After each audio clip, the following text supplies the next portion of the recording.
네, 오늘 함께 나눌 말씀은요. 누가복음 14장 말씀입니다. 14장 15절에서 24절까지 말씀입니다.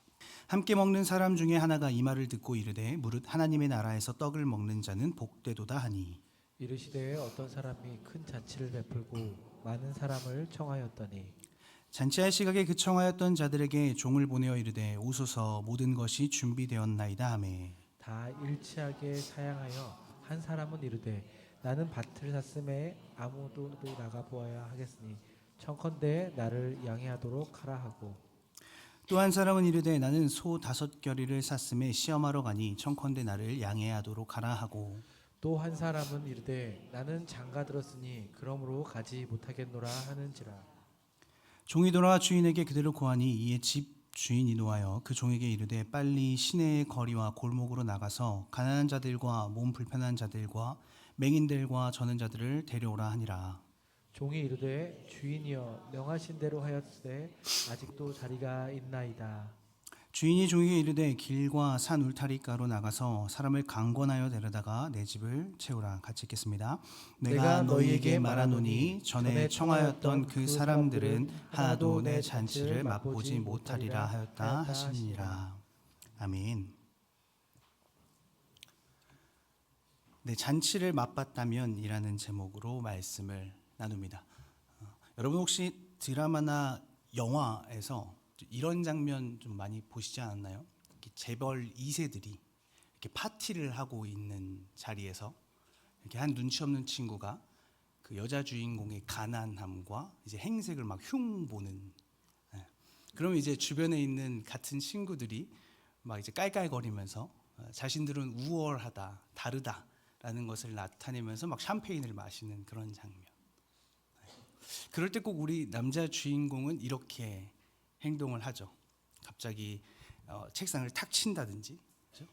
아니면 뭐 자리를 박차고 일어난다든지, 아니면 난 원래 매일 평소에 입을 이렇게 닦아라는 느낌으로 이렇게 냅킨을 이렇게 2번 찍어 바른 다음에 되게 느끼한 대사를 갑자기 이렇게 하기 시작합니다. 네, 너희들이 수준이 더 낮아. 뭐 이런 대사를 치죠. 너희들이 더 천박해 보여. 뭐 이런 대사를 칩니다. 그리고는 마지막에 꼭 이런 대사를 하죠. 그 사람은 너희가 함부로 대해도 되는 사람이 아니야.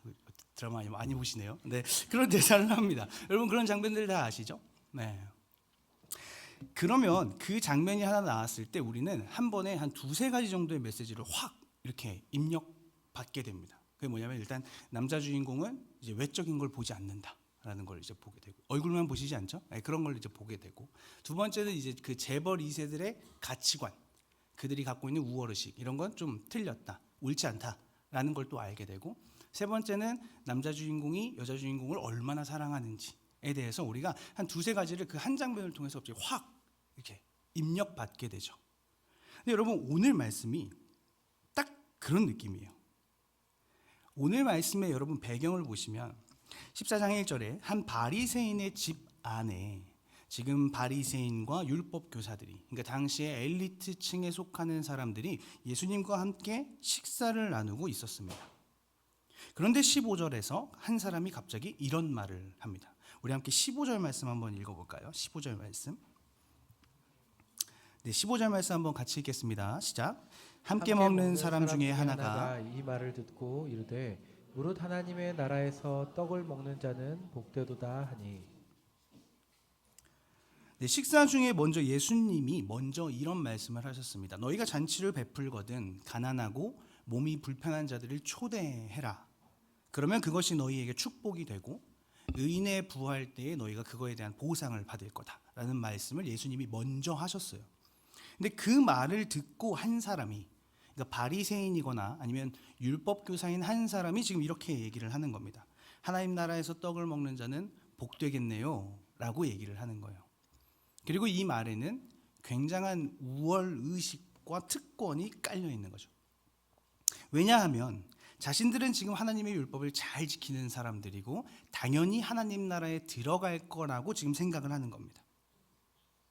그러니까 자신들이 생각하는 그 나라, 곧 하나님 나라가 임했을 때 자신들은 당연히 특권층이고 그러니까 남들을 통치할 수 있는 위치에서 남들을 다스리는 자리에 올라갈 텐데, 그러면 뭐 가난한 사람들, 고아들 우리가 다, 그들도 우리 덕분에 다 덕볼 수 있겠죠. 좋은 잔치를 누릴 수 있겠죠. 지금 이런 마인드를 갖고 있는 거예요.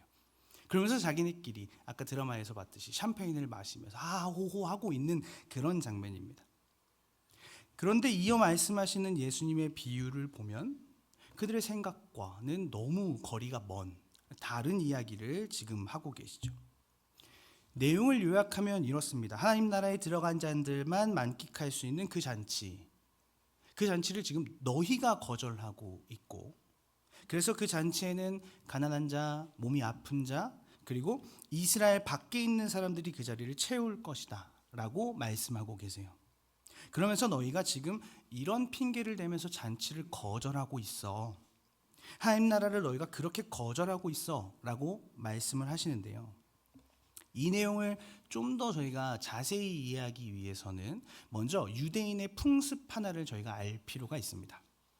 유대인들은요, 잔치를 열기 전에 일단 먼저 1차로 초대장을 보낸다고 합니다. 그래서 내가 몇 날 몇 시에 잔치를 열 건데 너 참석할 수 있니? 라는 그 참석 여부를 묻는 초대장을 먼저 보낸대요. 그래서 거기서 참석 여부를 알면 대충 몇 명 정도가 오겠구나, 식사는 이만큼 준비하면 되겠구나를 판단하는 거죠. 그리고 나서 1차 초대장에 사람들이 몇 명 정도 오는지 알게 되면 그거에 맞춰서 이제 잔치를 준비하는 거예요. 그리고 잔치 당일이 되면 이제 2차 초대장을 보내는 겁니다. 잔치가 다 준비됐습니다. 이제 오세요 라는 2차 초대장을 보내는 겁니다. 그리고 예수님이 지금 여기서 말씀하시는 이 초대는 바로 2차 초대를 말하고 있는 거예요. 17절 말씀인데요. 우리 같이 한번 읽어볼까요? 17절 말씀 같이 읽겠습니다. 시작. 잔치할 시각에 그 청하였던 자들에게 종을 보내어 이르되 오소서 모든 것이 준비되었나이다. 아멘. 잔치 준비는 다 끝났고 이제 두 번의 초대장을 받은 사람들이 잔치에 참여하기만 하면 되는 거예요.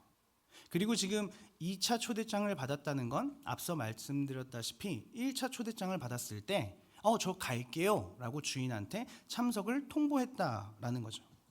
그리고 이 의미를 우리가 구약 성경의 내용을 따라서 한번 해석해 보면 이런 겁니다. 모세와 선지자를 통해서 하나님의 나라가 너희에게 임할 거다. 너희가 그때 이 나라로 들어오면 된다. 메시아를 통해서 그 잔치가 열렸을 때 너희가 들어오면 된다 라고 이스라엘 백성들에게 말했고, 이스라엘 백성들은 그 초대장을 받고 네 주님 들어가겠습니다 했다라는 거죠. 그리고 실제 그들이 기다리던 메시아가 왔어요. 그리고 나서 나 왔어, 이제 잔치 열렸어, 너희들이 오면 돼 라는 2차 초대장을 지금 보낸 겁니다. 그런데 1차 초대장을 받았던 사람들이 갑자기 핑계를 대기 시작하는 거죠. 나 이러한 이유 때문에 못 가겠습니다 라는 핑계를 대면서 초대를 거부하는 겁니다. 여러분, 이들은 왜 갑자기 초대를 거부했을까요? 초대를 거부한 수많은 사람 중에서 예수님은 대표적으로 세 사람의 변명을 이야기하심으로써 사람들이 이런 이유로 인해서 지금 잔치에 오지 않았다라는 것을 말씀해 주십니다. 그리고 마지막 24절에서 그렇게 잔치에 참여하지 않은 자들의 결과가 무엇인지를 말씀해 주시는데요. 저는 예수님이 말씀하신 그 세 가지 예시와 결과를 살펴볼 때 이들은 지금 이런 이유로 잔치를 거절했다라고 봅니다. 그 이유는 바로 그 잔치가 내가 원하던 잔치가 아니었던 거죠. 더 정확히 말하면 그 잔치의 모습을 보자 하니, 그 수준을 보자 하니 이게 내가 원하던 클래스의 잔치가 아닌 거예요. 그러니까 이 사람들이 지금 이 잔치를 거부하는 겁니다. 우리 먼저 두 사람의 변명을 한번 살펴볼까요? 우리 함께 18절과 19절 말씀 한번 읽어볼 텐데요. 18절과 19절 말씀입니다. 같이 읽겠습니다. 시작. 다 일치하게 사용하여 한 사람은 이르되 나는 밭을 샀음에 아무래도 나가 보아야 하겠으니 청컨대 나를 양해하도록 하라 하고, 또 한 사람은 이르되 나는 소 5겨리를 샀음에 시험하러 가니 청컨대 나를 양해하도록 하라 하고. 네, 지금 한 사람은 밭을 샀고 한 사람은 소결이 5개를 샀습니다. 몇몇 해석에서 보면 아니 물건을 사기 전에 보통은 다 확인하고 점검하고 물건을 사는데 지금 물건 사놓고 확인하러 가겠다고 하는 건 이건 변명이 너무 성의 없는 거 아니냐, 이건 그냥 아무 말이나 한 거다, 이거 아무 말 대잔치 한 거다라고 해석을 하더라고요. 물론 그 해석도 맞을 수 있습니다. 그런데 1, 2세기에 기록된 로마 법전, 지금도 남아있는 로마 법전이나 이집트에서 사용된 이 거래 계약서들, 남아있는 거래 계약서들을 살펴보면 이 당시에도 선결제 방식의 거래가 있었다라는 기록이 있어요. 그리고 특별히 비싼 물건일수록 그렇게 선결제를 하고 나중에 이제 검수를 하는 결제 방식이 있었다라고 합니다. 그리고 여러분 소결이라는 건 저도 이거 몰라서 찾아봤는데 이제 소 2마리의 등에 이렇게 지우는 큰 쟁기 같은 농사기구라고 하더라고요. 그러니까 소 2마리에 연결해서 밭을 가는 농사기구를 이 소결이라 그러는데 지금 한 사람은 그걸 무려 5개나 산 거예요. 그러니까 하나를 예비용으로 둔다고 해도 최소 소가 몇 마리? 8마리. 다 쓰면 최소 소가 10마리나 있는 지금 부자라는 거죠. 그리고 이 결이라는 게 그 당시에도 상당히 고가의 물품이었을 거라고 추정합니다. 근데 이 사람은 그걸 지금 한 번에 5개나 산 거예요. 한마디로 이 사람은 부자라는 얘기죠. 아마도 앞에서 밭을 산 사람도 그러지 않을까 생각을 해봅니다. 그러니까 여러분 지금 이들에게 이 잔치와 내가 산 밭, 내가 산 소결이와 놓고 비교해 봤을 때 이 잔치는 그만한 가치가 안 되는 거예요. 그러니까 잔치에 참여한 것보다 내가 구매한 물건을 확인하는 게 지금 나한테 훨씬 더 가치 있다라고 생각을 하는 거죠. 그만큼 이 잔치가 내가 원했던, 내가 바랬던 그 잔치의 수준이 되지 않는다라고 생각을 하는 거죠. 그러니까 기대감이 없는 거죠. 가고 싶은 마음이 없고 초대에 응할 마음이 없는 겁니다. 그리고 세 번째 사람은 이렇게 변명하는데요. 우리 함께 20절 말씀 한번 읽어볼까요? 20절 말씀 같이 읽겠습니다. 시작. 또 한 사람은 이르되 나는 장가 들었으니 그러므로 가지 못하겠노라 하는지라. 예수님의 비유 속 지금 세 번째로 언급된 사람은 내가 지금 결혼을 해서, 그러니까 결혼을 핑계로 내가 초대를 거부하겠다라고 얘기하고 있습니다. 일단 부럽습니다. 네, 부러운 건 부러운 거죠. 부러운 건 부러운 건데, 근데 왜 결혼은 합당한 이유가 되지 못하는 걸까요? 율법에 따르면 여러분, 율법이 정말 훌륭한데요. 이제 막 결혼식을 올린 새 신랑은 군대도 면제해 줍니다. 신명기 24장에 보면 군대도 면제해 줘요. 그리고 심지어 오늘날로 따지면 유급휴가죠. 유급휴가를 1년이나. 훌륭하죠. 네, 진짜 하나님 나라 빨리 와야 됩니다. 유급휴가를 1년이나 보내줍니다. 그러면서 성경에 뭐라고 기록되냐면 아내와 즐거운 시간을 보내라. 그 시간 동안. 이렇게 기록되어 있거든요. 그러니까 그만큼 우리 주님은 이 가정을 너무나 축복하시는 분이에요. 그런데 지금 이 사람의 핑계는 내가 결혼을 했고 아내를 맞이해서 못 가겠다라고 하는데 왜 이거는 예수님께서 핑계로 보시는 걸까요? 마치 무조건 그냥 교회 일, 무조건 구원하면 다 제쳐두고 와라 이런 뜻일까요? 사실 엄밀히 따지면 앞선 두 사람은요, 여러분 해결해야 된다는 문제를 제시했습니다. 그죠? 저는 이거 해야 되고 저 이거 해야 되고라는 문제를 제시했습니다. 그런데 이 세 번째 사람은요, 지금 구체적인 문제를 얘기하지 않아요. 그죠? 나 결혼했어요가 전부인 겁니다. 그러니까 바꿔 말해 이 사람은 지금 내 일상이 더 중요해졌다라는 거죠. 하나님 나라의 일보다 그 잔치에 참여하는 것보다 지금 이 사람이 내 일상이 더 우선순위가 됐습니다 라고 말하는 거예요. 그러니까 어떤 문제가 있지 않더라도 일단은 지금 내 일상, 나에게 주어진 삶이 이제 더 우선순위가 됐다라고 말하는 거죠.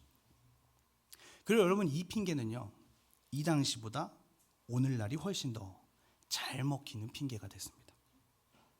왜냐하면 1세기 당시만 해도 사실 사람들이 남아도는 게 시간이었어요. 별로 할 게 없으니까요. 그러니까 이 사람이 이런 말 하면 티가 나는 거죠. 너 핑계대고 있네, 이렇게 티가 나는 거죠. 근데 오늘날은 티가 잘 안 나요. 그죠? 일상의 중요성이 너무 부각돼서 내 일상을 얘기하면 정말 타당해 보이고 합리적으로 보이고 당연하게 느껴지는 그런 상황이 돼버린 건 아닌가. 우리의 일상이 너무 바쁘죠. 그렇게 너무 바빠졌습니다. 그리고 바쁜 일상이 항상 더 먼저가 됩니다. 그러니까 우리 보고 편리하라고, 우리 보고 시간을 단축하라고 기술은 계속 발달하고 있는데 정말 놀랍게도 우리는 그 단축된 시간에 뭘 또 집어넣어요. 그래서 더 바빠져요. 그죠? 뭔가 옛날보다 더 많은 것들을 처리하고 있음에도 더 바쁩니다. 그게 현대사회고, 그러다 보니까 늘 우리는 하는 게 많죠.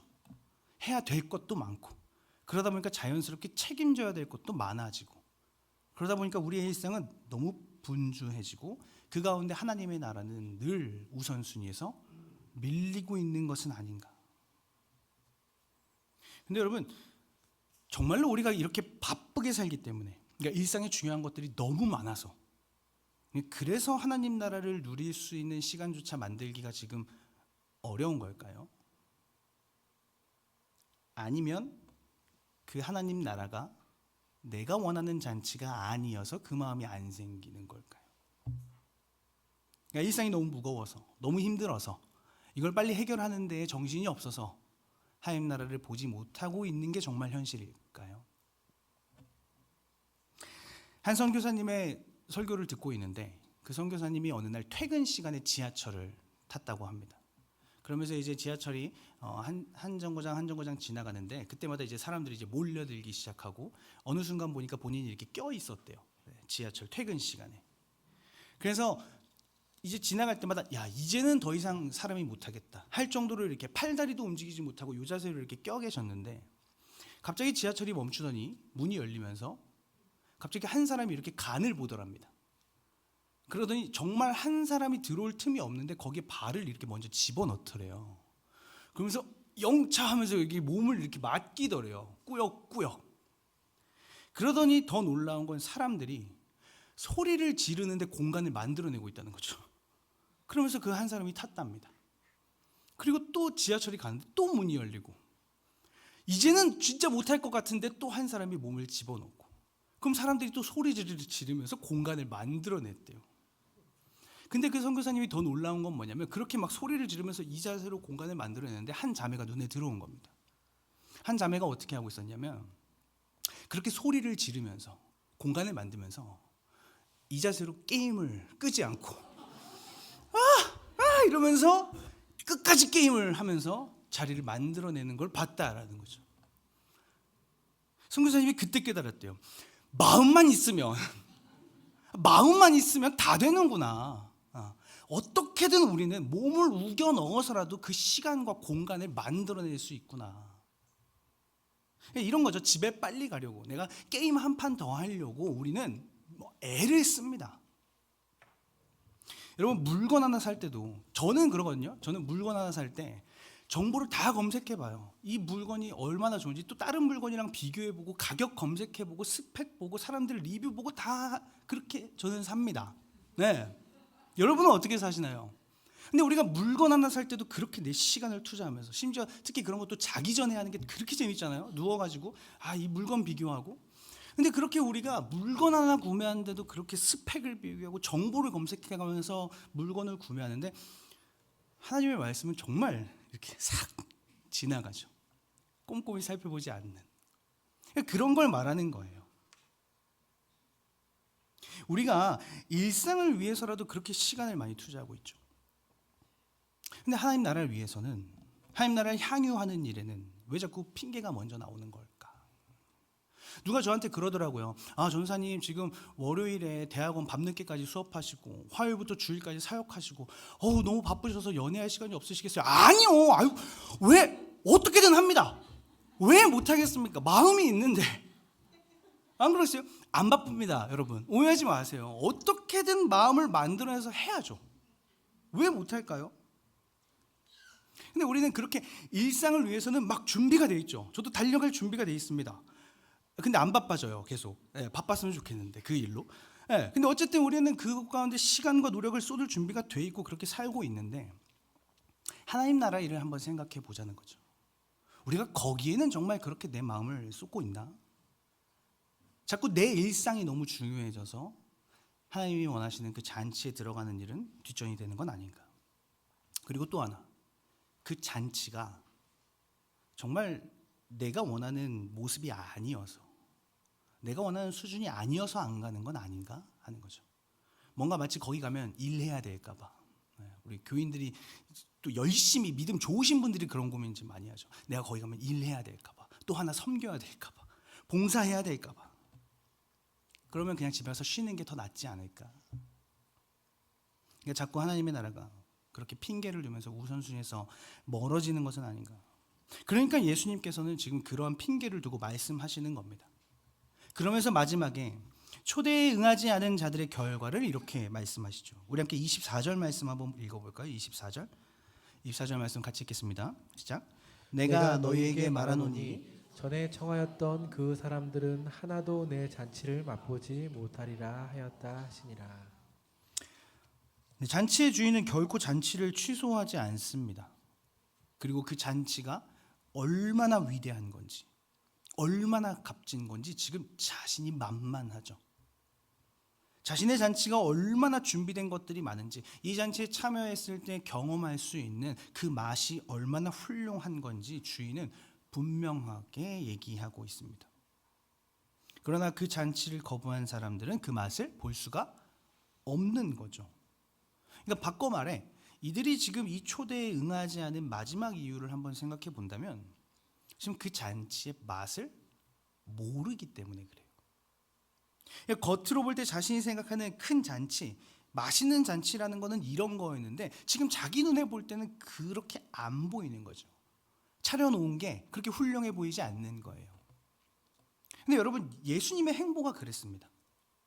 늘 가난한 자들과 있고 병든 자들과 있고 소외된 자들과 있고 남들이 볼 땐 되게 별거 아닌 것 같고 자기네끼리 떡 하나 떼면서 되게 하하호호하고 즐거워하는 그 모습, 그게 예수님의 행보였고 예수님이 기쁨을 누리는, 사람들과 기쁨을 누리는 모습이었어요. 근데 사람들에게, 바리새인이나 율법 교사들에게 그게 그렇게 대단해 보이지 않는 거죠. 그 잔치가 뭐라고? 그것보다 차라리 내 집을 사고 내 통장을 채우고 내가 물건을 사고 내 사업을 확장하고 나와 내 가족이 훨씬 더 성공하게 누릴 수 있는 것들을 중요하다고 여기는 겁니다. 그러니까 잔치에 가도 기쁨이 없을 것만 같은 거죠. 제가 이제 늦은 나이에 대학을 갔습니다. 28에 대학을 가서 그 나이에 처음으로 이제 대학교 MT라는 걸 갔어요. 28살에. 네. 여러분, 전 신학교를 나왔으니까 신학교 MT는 가서 기도해야 합니다. 네. 찬양 페스티벌 뭐 이런 거 하고요. 네. 근데 뭐 물론 끝나고 나면 밤에 이제 마피아 게임 같은 것도 하고 이제 재밌게 놀아요. 근데 저는 그게 너무 재밌는 거예요. 28에 늦은 나이에 늦가기 이제 신입생으로 대학교에 가서 MT에 갔는데 저보다 8살이나 어린 동생들과 막 기도하다가 게임하다 기도하다 게임하다, 이게 너무 즐거운 거죠. 근데 제 고향 친구들이 저한테 물어보는 거예요. 야, 교회나 신학교나 이런 데 MT 가면 술 안 마시지? 술 안 마시지? 라고 물어보더라고요. 제가 당연하지, 너무 자연스럽게 당연하지 이랬더니 애들이 야, 그럼 대체 무슨 재미로 노냐? 어떻게 밤새면서 어떻게 노냐? 술 한 잔 없이. 그리고 술을 안 먹고 도대체 어떻게 대화를 해? 이러더라고요. 제 친구들은 술이 안 들어가면 말이 없어요. 네, 애들이 벙어리가 돼요. 술만 들어가면 말을 하죠. 저한테 그러더라고요. 야, 네가 그 나이에 MT를 갔는데 그게 왜 재밌어? 술도 한 잔 안 마시는데. 근데 여러분, 우리 기독교인들 이거 하나는 이게 지구 최강 아닙니까? 그죠? 네. 술 이렇게 필요 없죠. 요거 하나면 밤새 떠들고 게임하고 밤새 놀고, 그죠? 그러다가 기도하다가 또 막 수다 떨다 대화하다 보면 서로 힘든 거 얘기하고 그럼 토닥여주고 기도하다가 또 서로 울고 있고, 저희 가서 막 자매들 울고 있고, 그러다가 다시 와서 또 무슨 일인지 게임하고 있고, 그러다가 또 어떤 선배는 또 그때 나눴던 얘기 기억해서 막 나중에 후원해주고, 이 맛을 우리는 알죠. 맛본 사람은 알죠. 근데 맛보지 못한 사람은 겉으로 볼 때 그게 되게 별거 아닌 것처럼 보이는 거예요. 니네 뭐 하냐 거기서? 그 울면 뭐가 바뀌냐? 뭐 기도하면 뭐가 바뀌냐? 이러고 있는 거예요. 그 맛을 모르기 때문에. 근데 맛을 아는 자는 뭐 직분, 나이, 신분, 가진 거 이런 거 상관없죠. 오직 예수 그리스도 이름 하나로 울고 웃고 하나가 되는 기쁨이 뭔지 압니다. 그렇다면 성도 여러분, 오늘 말씀 제목이요, 잔치를 맛봤다면입니다. 다시 말해 저와 여러분이 이미 그 잔치를 맛본 자들이고 그 하나님 나라의 가치와 기쁨을 아는 자들이라고 한다면, 그럼 우리는 어떤 삶을 살아내야 할까? 지금 우리의 일상의 모습은 어떠해야 할까 하는 거죠. 결국 오늘 말씀이 저와 여러분에게 하는 건, 오늘 내가 그 잔치의 맛을 아는 자답게 살아가고 있는가? 그 질문을 하고 있는 겁니다. 너가 기대했던 그만큼 누리고 있니? 라는 거죠. 이 잔치의 기쁨이 너의 삶의 가장 최우선순위가 되고 있니? 라는 걸 물어보고 계시는 겁니다. 그리고 그 기쁨을 너의 이웃과 함께 나누고 있니? 라는 걸 물어보고 계시는 거죠.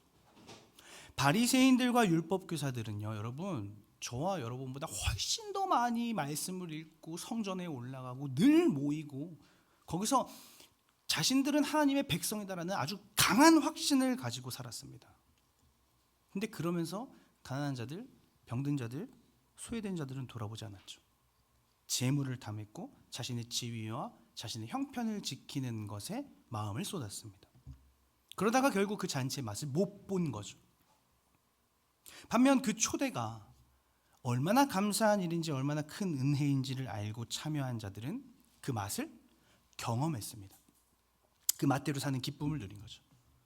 그리고 이후에 성경의 기록은요, 너희가 하나님의 나라를 맛본 자들이니, 너희가 잔치를 경험한 자들이니, 그럼 너희가 그 맛을 본 자답게 살라고 계속해서 강권합니다. 여러분, 로마서 12장 15절에서 16절인데요. 제가 한번 읽어보겠습니다. 로마서 12장 15절 16절입니다. 즐거워하는 자들과 함께 즐거워하고 우는 자들과 함께 울라. 서로 마음을 같이하며 높은 데 마음을 두지 말고 도리어 낮은 데 처하며 스스로 지혜 있는 채 하지 말라. 우리에겐 이 기쁨이 무엇인지 알죠. 잔치죠. 즐거워하는 자들과 즐거워할 수 있고 우는 자들과 함께 울어줄 수 있는 마음. 말씀 하나 더 보겠습니다. 고린도후서 6장 9절에서 10절인데요. 제가 읽어보겠습니다. 무명한 자 같으나 유명한 자요, 죽은 자 같으나 보라 우리가 살아있고, 징계를 받은 자 같으나 죽임을 당하지 아니하고, 근심하는 자 같으나 항상 기뻐하고, 가난한 자 같으나 많은 사람을 부유하게 하고, 아무것도 없는 자 같으나 모든 것을 가진 자로다. 예수 그리스도께서 우리를 잔치에 초청하셔서 우리의 존재는 지금 이렇게 된 거죠. 남들이 볼 땐 무명하고 죽은 것 같고 허무한 짓만 하는 것 같고 맨날 우리는 근심만 하는 것 같고 그러면서 우는 것만 같고, 근데 주와 동행하는, 우리가 그렇게 서로 마음을 나누면서 그 잔치의 기쁨을 누리는 자들은, 아니 우리는 유명한 자요, 살아있고 기뻐하며 오히려 우리를 통해서 많은 사람이 부유하게 된다는 그 맛을 알고 확신을 갖고 살아가는 자들이죠. 마지막 한 구절만 더 보겠습니다. 우리 같이 읽어볼 텐데요. 야고보서 2장 5절 말씀입니다. 야고보서 2장 5절. 우리 한 목소리로 같이 읽겠습니다. 시작. 내 사랑하는 형제들아 들을지어다. 하나님이 세상에서 가난한 자를 택하사 믿음에 부요하게 하시고 또 자기를 사랑하는 자들에게 약속하신 나라를 상속으로 받게 하지 아니하셨느냐.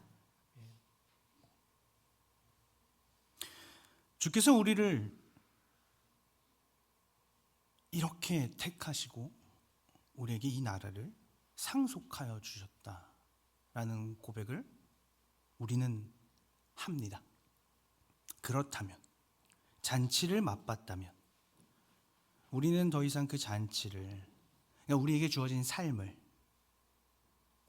그리고 우리에게 맡겨진 이웃을 보이는 것으로 판단하면 안 되는 거죠. 세상 사람들이 생각하는 가치관과 권위의식, 그들이 말하는 즐거움과는 정말 차원이 다른, 내 것을 포기할 때의 즐거움, 내 것을 나눠줄 때의 즐거움, 가난한 자들과 병든 자들과 소외된 자들과 함께 할 때의 그 즐거움이 무엇인지를 아는 자가 되어야 합니다. 그리고 예수님께서 정말 아무것도 아닌 우리를 이렇게 사랑하셨구나, 그래서 이 잔치에 우리를 초대해 주셨구나라는 은혜를 잊지 않고 삶을 살아내야 되는 거죠. 성도 여러분, 혹여나 우리 손에, 그리고 우리 눈에, 우리 마음에 이 주님의 잔치가 아닌 다른 것들이 지금 우리 마음을 어렵게 하고 우리가 그것에 지금 매여 있다면, 다시금 하나님 앞에 그 모든 것들을 내려놓고 하나님 나라만 줄 수 있는 그 기쁨, 그 잔치에 초대받았다라는 그 은혜의 기쁨을 다시 한번 회복하는 저와 여러분이 되기를 소망합니다. 말씀을 통해서, 기도를 통해서, 그리고 실제 우리 삶의 모습을 통해서 그 잔치의 기쁨이 무엇인지 맛을 아는 자답게 살아가는 저와 여러분 되기를 주님의 이름으로 소망합니다.